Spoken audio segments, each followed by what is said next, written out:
नमस्कार। खबर उत्तर प्रदेश के जनपद सुल्तानपुर से है। अशोक सेवा समिति एवं मौर्य बंधुत्व क्लब सुल्तानपुर के तत्वाधान में अखंड भारत की स्थापना के महान शिल्पी एवं मौर्य साम्राज्य के संस्थापक राष्ट्रनायक चक्रवर्ती सम्राट चंद्रगुप्त मौर्य की 2368वीं जयंती सुल्तानपुर में मनाई गई। आपको बता दें कि उत्तर प्रदेश के तमाम जिले से आए हुए वक्तागण ने अपने बातों को व्यक्त किया। आपको बता दें कि विकास भवन के सामने तिकोनिया पार्क सुल्तानपुर में 7 अप्रैल 2023 शुक्रवार समय प्रातः 11 बजे से शुरू हुआ और शाम तक यह कार्यक्रम चलता रहा।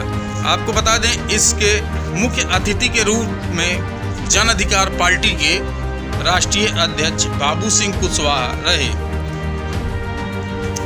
आपको बताते चले हीरालाल मौर्य एडवोकेट अध्यक्ष अशोक सेवा समिति व डॉक्टर इंद्रजीत मौर्य वरिष्ठ चिकित्सा एवं समाज सेवी, बाल गोविंद मौर्य पत्रकार संयोजक MYBC एवं आयोजक समिति, ब्रिजभूषण मौर्य समाज सेवी कोषाध्यक्ष आयोजक समिति, पवन कुमार मौर्य जिला अध्यक्ष YMBC व श्याम बहादुर मौर्य मुन्ना अध्यक्ष आयोजक समिति जिला अध्यक्ष MBC जाप के उपस्थित रहे।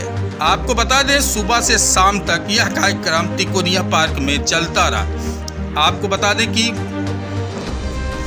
इसौली विधायक मोहम्मद ताहिर खां भी आए और प्रतापगढ़ के विधायक राजेंद्र प्रसाद मौर्य भी उपस्थित रहे। आइए आपको दिखाते हैं सुल्तानपुर से अनिल कुमार की खास रिपोर्ट।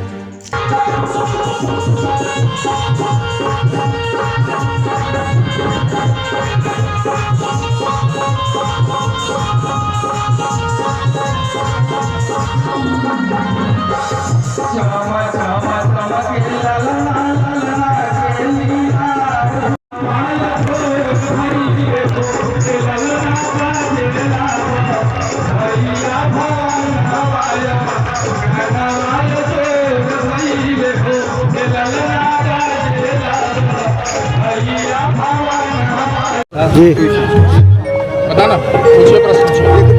आज कैसा और सुल्तानपुर कैसे जाना हुआ है?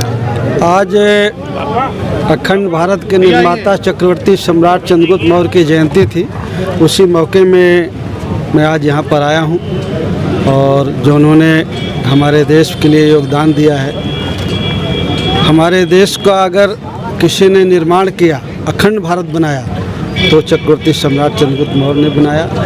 उनके समय के बाद कभी भारत उतना बड़ा नहीं हो पाया जितना बड़ा उनके समय में था। इसे करने का उद्देश्य, इसका उद्देश्य है, जयंती मनाने का उद्देश्य एक ही होता है। जब हम किसी महापुरुष की जयंती मनाते हैं तो उनसे प्रेरणा लेते हैं, उनके जीवन से प्रेरणा लेते हैं, जो उन्होंने अपने शासनकाल में जो किया है हमारे देश की जनता के लिए, गरीबों के लिए, किसानों के लिए, उससे प्रेरणा लेकर के हम उस रास्ते पर चलने की कोशिश करते हैं।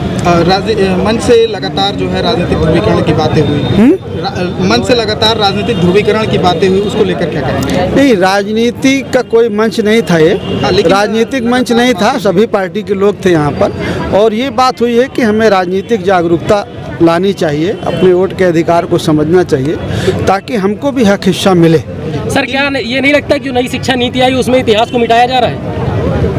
नहीं, ऐसी चर्चा है कि जो इतिहास में कुछ चैप्टर चेंज किए जा रहे हैं, बदलने जा रहे हैं। उसमें मुगल काल को हटाया गया है, गांधी जी के इस तरह की चर्चा आई है। अब मैंने पढ़ा नहीं, मैं पढ़ूं तो फिर उस पर चर्चा करूं आपसे। जी, किन मुद्दों को लेकर राजनीतिक ध्रुवीकरण या जो है आने वाले समय में? देखिए, हम लोग चाहते हैं कि हमें राजनीतिक हिस्सेदारी मिले। इस देश में आबादी के हिसाब से सबको हिस्सा मिले। जिस जाति जनगणना के पक्ष में हैं हम, और सभी लोग जाति जनगणना के पक्ष में होना चाहिए ताकि जाति का पता चले। देश की जाति तो सच है ना, जाति व्यवस्था को नकार नहीं सकते। कोई जाति के आधार पर नीचा है, कोई जाति के आधार पर ऊंचा है।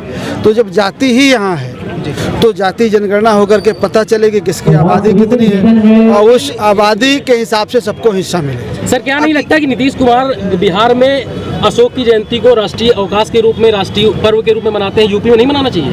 नहीं, ठीक है, जयंती नीतीश जी मना रहे हैं, नीतीश यहाँ मना रहे हैं, लेकिन हम ये भी चाहते हैं कि अशोक जी और जो अशोक को मानने वाले लोग हैं उनकी समस्याओं का भी तो समाधान करें जी। खाली जयंती तक सीमित ना रहें। जो लोगों की समस्याएं हैं, अशोक ने अपने शासनकाल में अपने जनता के साथ पुत्रवत व्यवहार किया। उन्होंने कहा अपने शासनकाल में कि मैं रात को अपने कक्ष में भी हूँ, अपने परिवार के साथ भी हूँ, तो मेरे राज्य की कोई भी पब्लिक, कोई भी प्रजा मेरे पास तक सीधे आ सकती है, अपनी बात कह सकती है। सर, ये जो है सिर्फ मौर्य सैनिक कुशवाहा की एकत्रीकरण करेंगे या क्योंकि और भी जातियां लगभग 3,500 जातियां? नहीं, सब जातियां सभी लोग मनाते हैं। देखिए ऐसी बात, सभी लोग मनाते हैं, आप उसको जाति पर मत ले जाइए। जयंती महापुरुषों की जानी सब लोग, जितने भी लोग हैं, मुझे लगता है समाजवादी भी बात करती है, बीजेपी भी बात करती रही है, पहले कम्युनिस्ट भी बात करते, सब कहते हैं जाति जनगणना होना चाहिए। पार्टियां जब सत्ता में जाती हैं तो बदलती हैं, लेकिन पहले सत्ता में जाने के लिए तो कह ही रही थी कि हम जाति जनगणना चाहते हैं, लेकिन जाति जनगणना होनी चाहिए ताकि पता चले कि किसकी आबादी कितना है, फिर आबादी के हिसाब से सारे संसाधनों में सबको हिस्सा मिल सके। धन्यवाद।